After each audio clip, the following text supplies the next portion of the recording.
خاندانی طریقہ بتایا ہے, اس سے زیادہ خاندانی طریقہ دنیا میں کسی مذہب کے پاس نہیں. شروع کہاں سے ہوتی ہے؟ ایک تو ٹائم کون سا رکھا, سورج کے طلوع ہونے سے پہلے. بدماش آدمی اٹھ ہی نہیں سکتا اس ٹائم پہ ہے. فجر سے پہلے اٹھنا کس کا کام ہے؟ شریفوں کا کام ہے نا. لوگ کہتے ہیں نا ارلی ان دا مارننگ اٹھ جاتا ہے, اس کا مطلب بندہ شریف ہے. بندہ کیا ہے؟ اور یہ 12 بجے سو کے اٹھتا ہے, ایک دم امیج کیا دنیا کے سامنے جاتا ہے, یہ آدمی ٹھیک بولو نا نہیں. تو سب سے پہلا جو ٹائم رکھا ہے نا نماز کا, وہ بڑا خاندانی. وہ ٹائم دنیا میں کسی کے پاس ہے ہی نہیں. وہ ٹائم کسی کو گفٹ ہی نہیں, عبادت کے لیے ہبہ ہی نہیں ہوا. وہ ہے طلوع آفتاب سے پہلے, سورج نکلنے سے پہلے. میڈیکلی کتنا اچھا ٹائم ہے, آکسیجن کا لیول سب سے زیادہ ہوتا ہے اس وقت, دماغ فریش ہو جاتا ہے.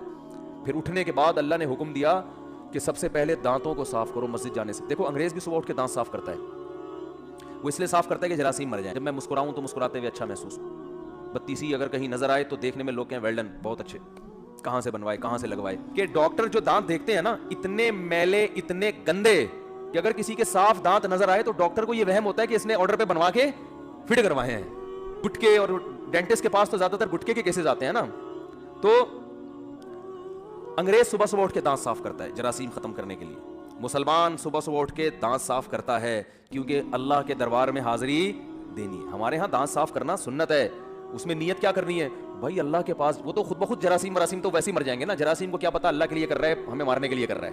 وہ تو جو بھی کیمیکل ہوگا وہ تو جرمز کو مارے گا نا.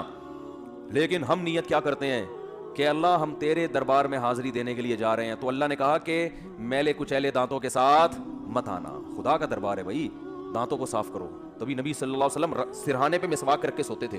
صبح اٹھتے ہی نبی نے جو سب سے پہلا کام کرنا ہے, اٹھنے کی دعا پڑھنے کے بعد دانتوں کی صفائی. کس کے لیے؟ نماز کے لیے.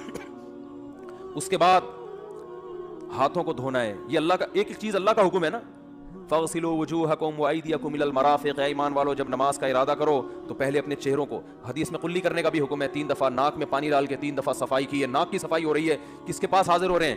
یہ عبادت کا طریقہ کسی دنیا میں کسی کے پاس ہے, اور یہ انسان کا بنایا ہوا ہو ہی نہیں سکتا. کیونکہ انسان کے بنائے ہوئے جو ہم نے دیکھے ہیں نا, ان میں یہ حسن و جمال نہیں ہے. اور محمد صلی اللہ علیہ وسلم جو نہ کسی یونیورسٹی میں پڑھے نہ اسکول میں پڑھے, وہ کیسے اتنا اچھا طریقہ نکال سکتے ہیں بھائی؟ اور ایسے عربوں کو بیان کر رہے ہیں جن کے ہاں سب سے مہنگی چیز پانی تھا. عرب میں پانی بہت کم تھا, انہیں دن میں 15 دفعہ منہ دھونے کا حکم دیا جا رہا ہے, دن میں 15 دفعہ ناک صاف کرنے کا پانی کے ذریعے حکم دیا جا رہا ہے, دن میں 15 دفعہ ان کو کلی کرائی جا رہی ہے, دن میں 15 دفعہ بازو دھونے کا حکم دیا جا رہا ہے, دن میں 15 دفعہ پاؤں دھونے کا حکم دیا جا رہا ہے. تو ایسی قوم کو جن کے پاس پانی کی بے انتہا قلت ہے,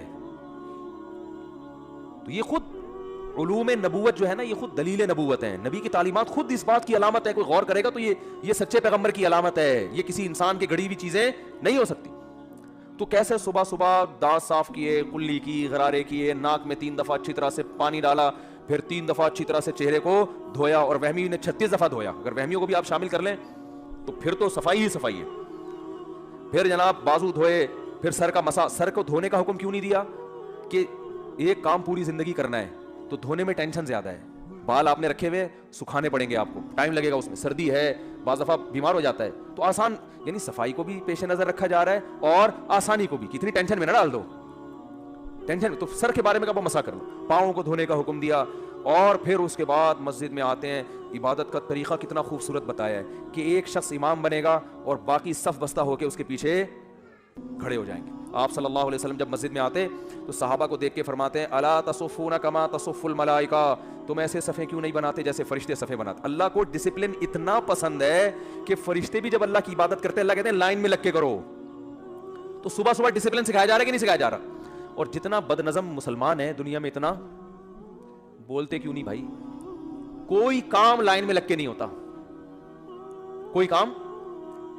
اور پھر نبی جب صفیں سیدھی ہوتی نا تو آپ صلی اللہ علیہ وسلم بہت اہتمام سے اس کو لائن کو بالکل سیدھا کرتے تھے, کہیں کسی کا سینہ آگے نہ نکلا ہوا ہو, کہیں پیچھے نہ ہو, بہت سیدھی لائن ہوتی تھی. اور اتنی تاکید کی, فرمایا کہ اگر تم اپنی صفوں کو سیدھا نہیں کرو گے, اس بات کا خطرہ ہے تمہارے دل اللہ ٹیڑھے کر دے گا آپس.